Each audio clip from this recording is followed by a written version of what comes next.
This week, the scale told one story, but my smart scale told a much bigger one, and I also made a decision about my next dose of Mounjaro. Hi, I'm Shelly, and this is Down in the Dale, and this is my week 35 recap of my Mounjaro journey. I originally started in August of 2025 on 2.5 milligrams of Mounjaro, and I weighed 287 pounds at that time. Today is Sunday, April 26th. Let me make sure I said that right. Yes, I did. 2026. And I got on my scale.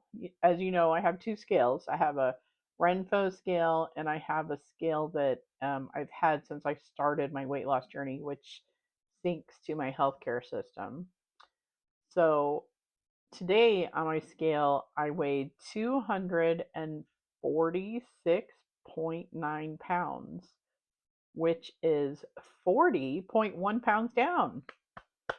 Hooray! Hearing that out loud still feels kind of wild. Of course it does. Because some days when you're living it day by day, you don't always realize how far you've come. You just feel like you're still working. But then the numbers zoom out and remind you it's real progress. And that's why I have the Renpho scale, but I didn't get that until a few weeks after I started. So on my Renpho scale, I started at 278.4 on September 13th, and since then I've lost 30.8 pounds on that scale. But that wasn't the only thing that changed. My body fat percentage has dropped, my visceral fat went down, my estimated muscle and lean mass improved, even my resting calorie burn went up.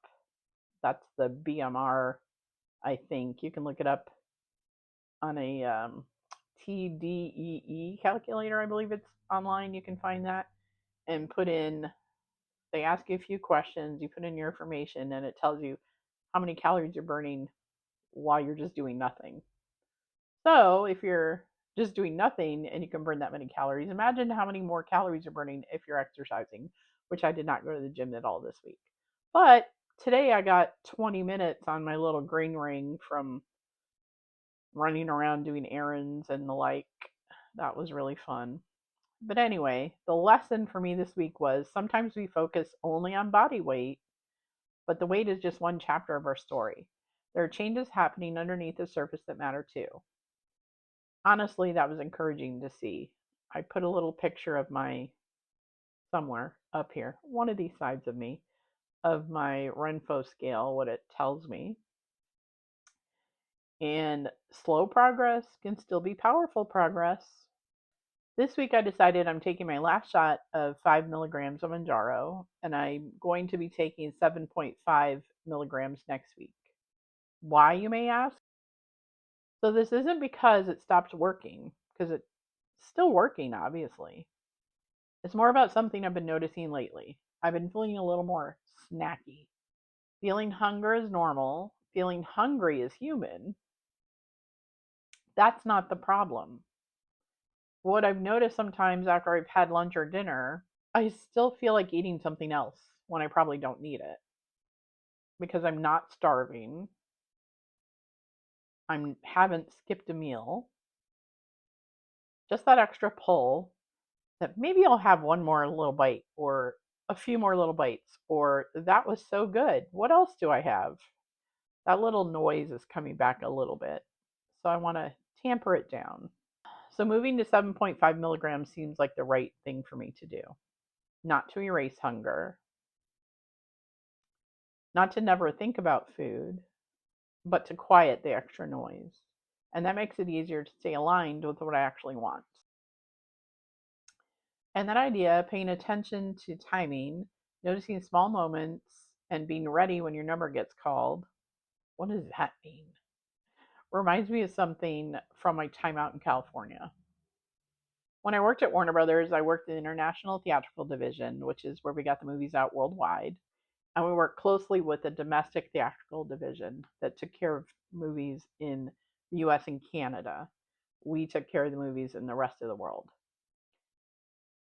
So sometimes I get to work premieres, which was really fun. One time I was working the premiere for an Ace Ventura movie. I can't remember which one, but I think it was the sequel. I don't remember for sure. I only worked at the theater, never worked at the after party. My job was to sit at the end of a row and not let anyone in that row unless they had a certain color ticket. We would have meetings during the day that would talk about what was going to be going on for that evening's premiere. And I always paid attention to the seating chart because I always looked to see where the main star or, if there was another celebrity going that I wanted to see at least, I would look and see where the main star, the director, or another celebrity was sitting, and I would plant myself in that row when I got to the theater. So for this one, I was sitting in Jim Carrey's seat. Oh my gosh. And the stars of the movie are generally the last ones in. And it's really great when, they have so many seats in their row and they have so many people that they gave tickets to or their publicist gave tickets to, something. And I just loved when people would say, "Don't you know who I am?" when they didn't have a ticket and they had to sit in a different seat or some other row. And they're like, "But I'm friends with this person." Well, go talk to that person over there that has the headphones on because I can't help you. I'm not supposed to let anyone in this seat unless you have a certain color and you don't have it. Somebody tapped me on the shoulder and said that Jim was ready to come down to a seat. So I get up. I'm in the middle aisle at the Chinese theater in Hollywood where they put all the, they put their handprints in the cement. If you've ever been out there, that's a fun little thing to see. It's a huge theater. It holds about 1,000 people. So I'm walking back up and I can see Jim Carrey coming down and he's turned around and walked backwards as he's talking to someone and he runs right into me because I had nowhere to go. So he turns around really quick and he's like, "Oh my God, are you okay? I'm so sorry. Are you okay?" And I'm like, "Yep, I'm fine." He goes, "Well, it's almost time to start. You better go find your seat." He didn't know who I was or anything. And I didn't say to him, "Well, I'm not watching the movie." Because usually I just went home after this because like I said, I never worked the parties and I was perfectly fine with that. So that was fun. I have lots of other stories about people that I met doing that as well. I will bring that up another time. So that's it. Week 35 in the books, 246.9, 40.1 pounds down. Yay me. Heading into a new chapter next week with 7.5. So we'll report on that in 2 weeks and see how that went because this week I'm taking my last 5.0 milligrams or 5 milligrams. No, it's 0.5 milligrams. I never realized that. 5 milligrams, 0.5 milliliters. How exciting. This is what the little box looks like. You open it up, you take out your instructions and you read them, and I always put them back in. And then, as you can see, there's only one pen left in there. I forgot to take it out. I usually take it out a little earlier in the day so it cools off because it's cold. And I don't like taking it cold. So next week, I'll have a new box that will say 7.5. Ooh, so exciting. And we'll see how that goes. I know a lot of people really love 7.5. I don't know why. It's their favorite one. I've been on, like I said, I started at 2.5. Let me look at my little chart here. I was on that for 8 weeks.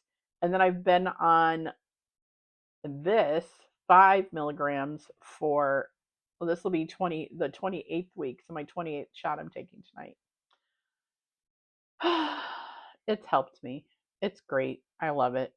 If you're thinking about this, see if you can go on it. See if you're lucky like me and your insurance pays for it. I mean, I only have to pay $25 a week. I know there's people that aren't that lucky and they have to do other things compounded or just pay a lot of money. It has come down even since I've been on it. And they have pills now. There's a Wegovy pill and a terzepatide pill, or I guess, I don't know if it's a terzepatide pill, but, or Forglapron. I think it's called Fundeo. That is all for today. You guys have a great week. So I'm still learning, still adjusting, still paying attention. That's why I'm going to go up next week because this journey isn't about being perfect. It's about noticing what's changing, and responding to it. So, like and subscribe, leave me a comment. I didn't have a research moment this week because I talked about my Renpho scale stuff and I don't want to keep this going forever and ever. I'm sure you appreciate that, right? Anyway, everybody have a good week. I'm Shelly and you're watching Down in the Dale. Bye bye now.